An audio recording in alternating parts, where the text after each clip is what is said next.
Olá galera, meu nome é Alan, sou do canal Cyberlab e hoje vai ser mais um vídeo sobre Proxmox.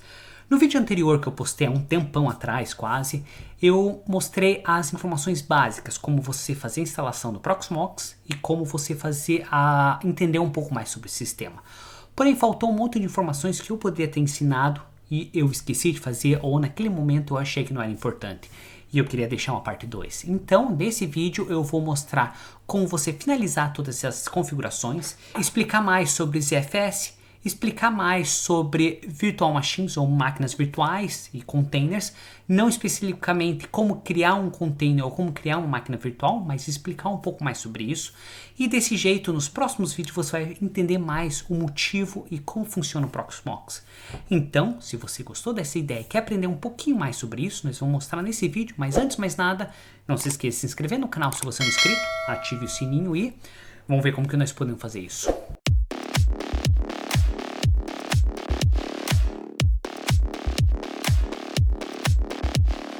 No vídeo anterior eu mostrei como você fazer a instalação inicial do seu Proxmox e o que seria a diferença entre o data center e o que seria a diferença entre nódulo. Se você não assistiu esse vídeo, eu vou passar um pouquinho rápido sobre isso, pelo menos para vocês entenderem. Primeira coisa, eu tenho meu Proxmox instalado. No vídeo anterior eu mostrei como que você pode fazer essa instalação do Proxmox e o que você precisaria ter para fazer essa instalação. Além do mais, no vídeo anterior eu mostrei como você criar esse local ZFS, onde seria os HDs que você tem. Mas não se preocupe, eu vou explicar um pouco sobre isso e vou dar um resumo rápido.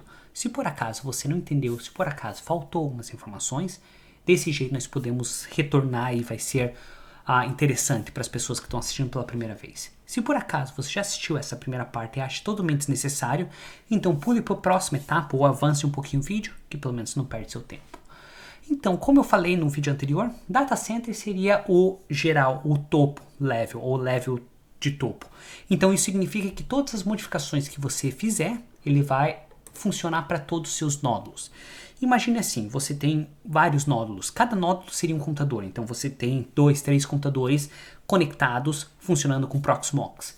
E para você fazer algumas aplicações, alguns gerenciamentos que vai interferir para todos esses nódulos ou todos esses computadores ao mesmo tempo, você vai vir aqui no Data Center e vai modificar eles. O que você pode fazer? Você pode ver o sumário de todos os computadores, no meu caso eu tenho um ligado e seria esse IP address.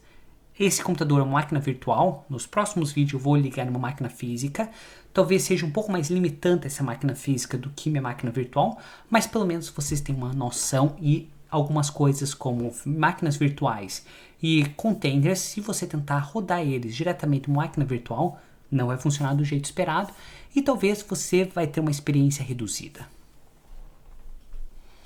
Voltando aqui, você pode fazer algumas notas, você pode verificar seu armazenamento. Então essa parte de armazenamento seria as informações que você tem. Você tem o seu local, sua LM e seu ZFS. O local ZFS foi aquela que eu criei no vídeo anterior, na qual ele tem todos os meus dados e ele está criando como ZFS. Uma coisa interessante é que o Proxmox tem a opção de ZFS. O que seria o ZFS? O ZFS seria uma formatação muito importante e muito bom para produção, por causa que ele é muito estável, menos erros de ter dados corrompidos, você consegue fazer varreduras dos dados para verificar essa corrupção e você tem um sistema mais estável. Porém, ele é mais pesado. Então, se você estiver fazendo só para teste, alguns trials que tanto faz o tamanho ou o peso dessa máquina, então sugiro você não usar o ZFS. Porém, se você quiser fazer para a produção, você deveria usar o ZFS como dados, como disco, só que isso vai exigir mais do seu sistema. Por que eu falo que vai exigir mais? A cada 1 terabyte de dado, você precisa ter 1 gigabyte de memória RAM. Então, vamos supor que você tem um sistema com 10 terabytes. Então, no mínimo, você vai ter que ter 10 gigabytes para manter o seu cache e para manter os ZFS funcionando corretamente. Caso contrário, ele não vai funcionar do jeito esperado.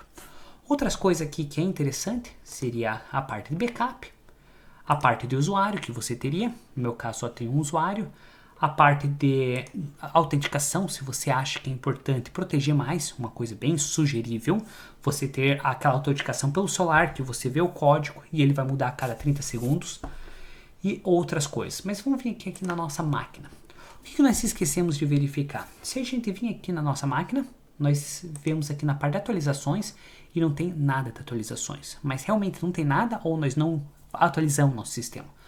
Para garantir que todo o nosso sistema funciona de modo correto e interessante, vale a pena você vir aqui e apertar atualizar. Vai aparecer essa mensagem que você não tem uma chave válida. Então eu vou apertar OK mesmo assim e ele vai começar a processar tudo. A única coisa que ele não vai conseguir localizar a informação seria essa atualização no IP 519138, que seria a atualização paga, que veriria todos os programas pagos. Feito isso, nós podemos fechar e agora ele vai aparecer toda a lista de aplicativos. Então aqui você pode ter todos os seus aplicativos e eles vão funcionar do modo correto. A mesma coisa que você teria feito se você entrasse no comando e colocado sudo apt get update or apt get update, e daí desse jeito você pode atualizar todo o sistema. Desse jeito é muito mais fácil. Um comentário. Um dos inscritos comentou para mim: Alan, você grava todos os vídeos, mas você não coloca o sistema operacional em inglês. Então, nesse vídeo eu estou testando colocar o sistema operacional em inglês. Então, se vocês olharem aqui, reiniciar, desligar e outras coisas. O que você pode modificar vai ser exatamente aqui, idioma. E aqui você pode escolher qualquer idioma que você tem. Como eu já estou acostumado a simplesmente rodar e ele já vem com padrão inglês, então para mim fica mais fácil e eu esqueço de atualizar. Mas a pedidos eu vou tentar fazer isso. Se por acaso eu esquecer de mudar a língua de algum dos vídeos, me avise e eu vou tentar voltar e tentar atualizar. Não prometo que eu vou regravar o vídeo, mas pelo menos eu vou tentar evitar que aconteça isso nos próximos vídeos. Agora vamos apertar atualizar e dele vai abrir esse comando e ele fala que tem 52 KB. Não muito, mas é interessante você fazer a atualização de todos esses aplicativos. Então vamos apertar sim, enter e nós vamos esperar. Ele pode demorar alguns segundinhos dependendo do poder do seu computador e dependendo de quanta memória RAM e da internet. Porém, vamos esperar. Após isso terminar, nós podemos ir para o nosso próximo passo. Perfeito, agora apareceu essa mensagem: Your system is update. Então, nós podemos fechar essa página. Agora nós podemos apertar aqui em atualizar e ele vai verificar se todos os pacotes que nós pedimos estão atualizados. Então, vamos apertar atualizar. Vamos apertar OK de volta e vamos esperar. Uma vez que ele apareceu Exit Code, então nós vamos poder fechar isso e vamos ver o que vai aparecer. Pronto, todos os aplicativos e todos os pacotes foram atualizados. Outra coisa que é interessante, se você vir aqui na parte repositório, tem todos os nossos repositórios. Aqui que seria o teu repositório pago. Você pode cancelar esse repositório? Sim, você pode cancelar, mas não há necessidade porque ele vai aparecer só aquela mensagem. Além do mais, esse repositório é local, não é externo. Então ele vai continuar procurando essas informações. Além do mais, você pode ter alguns outros repositórios do Debian que você pode adicionar ou você pode utilizar. Todos eles são locais. Mas sempre você pode vir aqui, adicionar, ele vai aparecer a mesma mensagem, OK, e você pode adicionar qual tipo de repositório. Se você colocar teste, então ele vai aparecer todos os repositórios relacionados a teste. É interessante você usar em produção? Não. Se você não sabe o que está fazendo, não usa nenhum deles, porque caso contrário você vai tentar instalar algum aplicativo que esteja corrompido ou esteja em desenvolvimento ou que não esteja funcionando corretamente e de teu sistema possivelmente ou pode acontecer que teu sistema não funcione corretamente.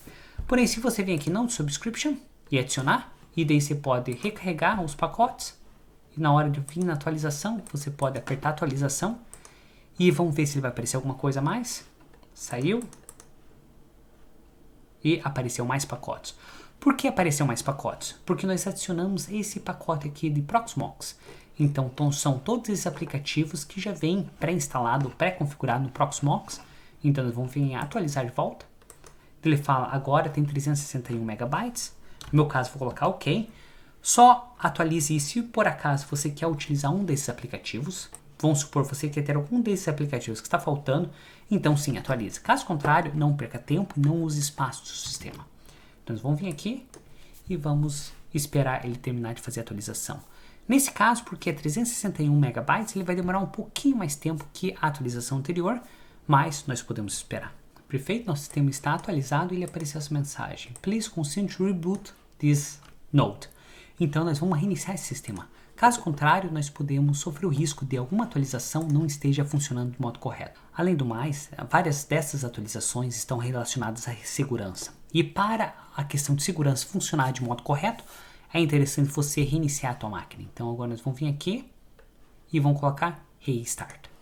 Vamos colocar sim e agora ele vai fazer o restart da nossa máquina. se a gente vir aqui na nossa máquina virtual, só para ver o que está acontecendo na minha tela, supostamente eu tenho um cabo conectado no meu computador e vou ver o que ele vai fazer. Então ele reinicia a nossa máquina e vai ir pelo todo o processo de booting. Se eu não clicar absolutamente nada, ele vai demorar 2, 3 segundos e vai iniciar a nossa máquina. Então agora nós podemos minimizar essa página. Uma vez reiniciar a nossa máquina, ele vai aparecer que todas as VMs e containers foram iniciados e está tudo ok. Então eu vou vir aqui na parte de disco. Essa parte eu não mostrei e eu acho que é interessante vocês entenderem como funciona essa parte de disco. Quando eu comentei que para fazer a instalação dos FS, os HDs que estejam conectados tem que ser sem nenhuma formatação, você não tem a necessidade de remover esses HDs, conectar em um HD externo e fazer a formatação dele, remover tudo. Você pode vir aqui, selecionar o HD que você quer e você pode limpar o disco. Outra coisa que você pode fazer também é mostrar valores de Smart. No meu caso, porque eu estou usando uma máquina virtual, vai aparecer nenhum dos valores. Mas se você estiver usando uma máquina física, ele vai aparecer como que é o status do seu HD. Se você assistiu no vídeo anterior, vou tentar deixar o linkzinho ali em cima, eu mostrei qual que é o risco de você comprar um HD usado ou não. Então, nesse Proxmox, você consegue utilizar um Smart, ou seja, a característica do seu HD e ver se tem algum arquivo corrompido ou alguma seção corrompida. Desse jeito, você tem a possibilidade de trocar esse HD antes que seja tarde demais e seus dados sejam corrompidos ou caso teu HD pare de funcionar. Então aqui nós temos esses dois HDs que seriam os HDs para dados e aqui que seria o meu sistema operacional com um pouco de IFS. Então outra coisa que nós podemos ver aqui, se a gente quiser ver o quanto que nós temos nesse HD LVN, ele fala que eu tenho 33.82 GB. Mas se eu clicar aqui, ele fala que está usando 88% desse HD e só tem 4.16 GB livre. Sabe por quê? Porque isso aqui seria falso quantidade de HD. Para você ver quanto de espaço realmente você tem nesse LVM, você tem que vir aqui na parte de LVM fim. E aqui na parte de dados, então significa que eu tenho 15 GB de espaço livre. E eu estou usando 0, então tem muitas informações. Além do mais, se eu vim aqui na parte de FS, ele mostra o quanto que eu tenho disponível. Então eu tenho um HD de 10 GB, na qual eu tenho alocado só 616, então eu tenho basicamente nada. E ele está 0 fragmentado. O que é fragmentado? Significa que as informações estão localizadas separadamente. E é interessante você desfragmentar ou deixar todas as informações consecutivas. Se por acaso você estiver usando um SSD, tanto faz, por causa que não tem a necessidade de se preocupar com fragmentação de dados. Entendendo essas informações básicas, agora nós vamos olhar um pouco mais sobre o que é criar uma máquina virtual e o que é criar um container. Qual que são as maiores diferenças entre eles e quando que você vai usar uma opção e quando você vai usar outra opção? Se eu vim aqui para criar uma máquina virtual, o que ele faz? Você consegue restringir todas as suas informações. Então você consegue ver qual que é o sistema operacional que você tem, qual que é o sistema que você tem, quanto está dedicado, quanto de disco que vai usar, quanto CPU, quanto memória, o tipo de conexão e como que ele vai confirmar essa informação. Então, essa parte de máquina virtual vai ser exatamente a mesma ideia se você estiver usando uma VirtualBox ou se você estiver utilizando qualquer outro sistema. Se eu abrir meu VirtualBox, eu tenho várias máquinas virtuais e aqui eu consigo configurar exatamente as mesmas coisas. Eu consigo ver o sistema que eu estou usando, o display, quanto de HD ou de memória que eu estou utilizando, áudio, network e outras coisas. No Proxmox não vai ser diferente. Vai ser exatamente essa mesma ideia porque você está criando uma máquina virtual, porém todas as informações do sistema que você colocar vai ser dedicado só para essa máquina virtual. Ele não vai variar. Se eu vim aqui no meu nódulo, eu tenho por volta de 8 GB, 9 GB de memória RAM disponível. Então se eu ir lá e dedicar 4 GB de memória RAM, esses 4 GB vai ser totalmente alocado para isso. Então ele vai manter todos esses gigabytes só para a minha máquina virtual. Se por acaso eu estiver rodando uma máquina virtual com um sistema que não necessita muita memória RAM, supostamente eu coloco um Raspberry Pi nessa máquina virtual e daí ele vai usar 1 GB ou 2 GB no máximo, os outros 2 GB está desprendido ou ele vai estar dedicado só para esse sistema operacional. Já a diferença de um container, você tem mais flexibilidade. Se você vir aqui, você pode definir todas as informações, porém você tem um pouco mais flexibilidade das informações. Então ele vai alocar o máximo de 1 GB, porém se você estiver usando menos, vamos supor 500 MB, ele vai estar usando só 500 do seu sistema e o resto não vai estar usando. A não ser que ele precise aumentar a necessidade desses containers e daí ele vai usar até 1 GB. Esse sistema funciona muito parecido com o Docker. O Docker ele funciona com containers. Então, se eu abrir o meu container, onde tem instalado meu Docker, ele fala que está rodando esse sistema 20 horas atrás. E se eu vir aqui na parte de estatística, ele vai falar quanto de memória RAM que ele está usando e quanto meu CPU. Vai ser exatamente a mesma ideia. Ele não tem uma quantidade fixa de memória RAM. Ele pode subir ou descer dependendo da necessidade. Ele pode criar um cache e pode criar o resto das informações. Se por acaso eu estiver usando um sistema muito pesado ou um processamento muito pesado, a quantidade de memória RAM vai subir ou vai descer, mas isso não interfere, a não ser que ele chegue no limite. Se por acaso eu estiver usando uma máquina virtual, eu vou definir que vai ser 1 GB e ele vai estar usando aquele 1 GB, tanto faz se ele está necessitando ter esse 1 GB ou não. Outra coisa que é interessante, que nós não vamos mostrar nesse vídeo, mas nos próximos eu vou mostrar, é que se por acaso você tiver múltiplos nódulos ou várias máquinas funcionando, para você fazer a migragem de um container de uma máquina para outra, você move esse container de uma máquina para outra, então desse jeito ele vai continuar funcionando esse container e ele vai simplesmente mover de uma máquina para outra. Se você tiver uma máquina virtual, não é tão simples assim, porque ele vai ter que desligar essa máquina virtual, mover todas as informações e religar essa máquina virtual. Não se preocupe, nos próximos vídeos eu vou mostrar como fazer isso e como você começar a configurar a máquina virtual e o seu container.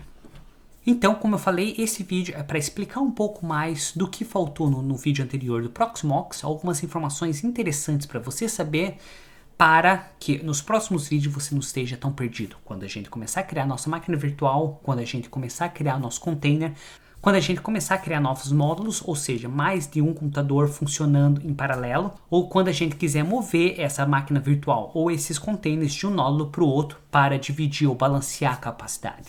Então, se você achou interessante esse vídeo e gostou dele, não se esqueça de deixar seu like, se inscreva no canal se você não é inscrito e te vejo na próxima. Tchau!